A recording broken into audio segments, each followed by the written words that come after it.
గూడూరు నియోజకవర్గంలో వర్గపోరుకు ఆకాశమే ఉండదన్నారు ఎమ్మెల్యే పాసం సునీల్ కుమార్. ఐన్యూస్ తో ప్రత్యేకంగా మాట్లాడారు ఆయన. ఎలాంటి సమస్య ఉన్నా ప్రజల వద్దకే వెళ్లి పరిష్కారం చేస్తున్నామని తెలిపారు. ఇసుక గ్రావెల్ అనుమతులు లేకుండా దందాకు పాల్పడితే చర్యలు తప్పవని హెచ్చరించారు. గూడూరులో గంజాయి అమ్మకాలపై నిఘా పెంచాలంటున్న పాసం సునీల్ కుమార్ తో మా ప్రతినిధి సునీల్ ఫేస్ టు ఫేస్. 1.5 సంవత్సరం పూర్తి చేసుకున్న పరిస్థితి అయితే ఉందని చెప్పుకోవచ్చు. అయితే దాదాపుగా కూడా ఉమ్మడి నెల్లూరు జిల్లా వ్యాప్తంగా అన్ని నియోజకవర్గాల్లో స్థానిక ఎమ్మెల్యేలు ముందుండి అక్కడ మండల స్థాయి నాయకులతో అభివృద్ధి బాటలో నియోజకవర్గాలు నడిపించే పరిస్థితుల్లో అయితే ఎమ్మెల్యేలు ఉన్న పరిస్థితి అయితే ఉంది. అయితే ప్రస్తుతం మనం గూడూరు నియోజకవర్గానికి సంబంధించి ప్రధానంగా చూస్తే కూడా గూడూరు నియోజకవర్గంలో కొన్ని మండలాలకు సంబంధించి దాదాపుగా గత ప్రభుత్వంలో ఏ విధంగా ఉందో అదేవిధంగా కొన్ని మండలాల్లో అభివృద్ధి శూన్యమని కూడా ప్రజలు చెప్తున్న పరిస్థితి అయితే ఉంది. అయితే దీనికి సంబంధించి గూడూరు నియోజకవర్గ స్థానిక ఎమ్మెల్యే పాసం సునీల్ కుమార్ గారు మనతో ఉన్నారు. ఆయన అడిగి తెలుసుకునే ప్రయత్నం చేద్దాం. సార్ చెప్పండి, ప్రధానంగా కూడా ముందుగా ఐన్యూస్ వారికి వారి సిబ్బందికి అందరూ కూడా నమస్కారాలు తెలియజేస్తున్నా. ఎన్డీఏ గవర్నమెంట్ వచ్చిన ఈ సంవత్సరం 3-4 నెలల్లో కూడా గుంటలు పడ్డ రోడ్లు పోయిన 5 సంవత్సరాల్లో తట్టడి మట్టి కూడా అయినటువంటి 6-8 రోడ్లన్నీ కూడా మేము వచ్చిన తర్వాత అవన్నీ కూడా పూడ్చాం. అది మీ అందరూ కూడా తెలుసు, మేము చెప్పాల్సిన అవసరం లేదు, గ్రామాల్లో కూడా తెలుసు.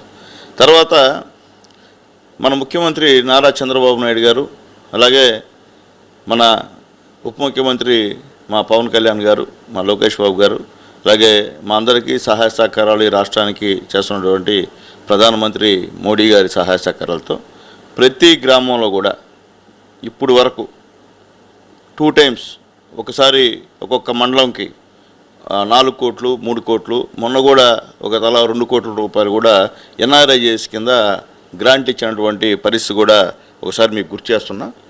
ఇంటర్నల్ రోడ్స్ అన్నీ కూడా చాలా వరకు అంటే గతంలో నేను ఎమ్మెల్యేగా ఉన్నప్పుడు చేశా, మళ్ళీ ఇప్పుడు కూడా ఇంటర్నల్ రోడ్డు సిమెంట్ రోడ్లు కూడా ఎన్ఆర్ఐజేఎస్ కింద ప్రతి దగ్గర వేస్తున్నాం. ఎందువల్లంటే ప్రతి మండలంలో 5 మండలాల్లో అంటే టౌన్ ఇది, మిగతా 5 మండలాల్లో కూడా ఎన్ఆర్ఐజేషన్ కింద పనులు అభివృద్ధి కార్యక్రమాలు జరుగుతూ ఉన్నాయి. అట్లాగే మేము గెలిచినటువంటి వెంటనే గతంలో వాకాడు మండలం బాడేడిపాలెంలో అక్కడ మొత్తం తూమంతా కొట్టుకుపోయింది, అక్కడ మొత్తం ఎస్సీ కాలనీలు మొత్తం మునిగిపోయినాయి.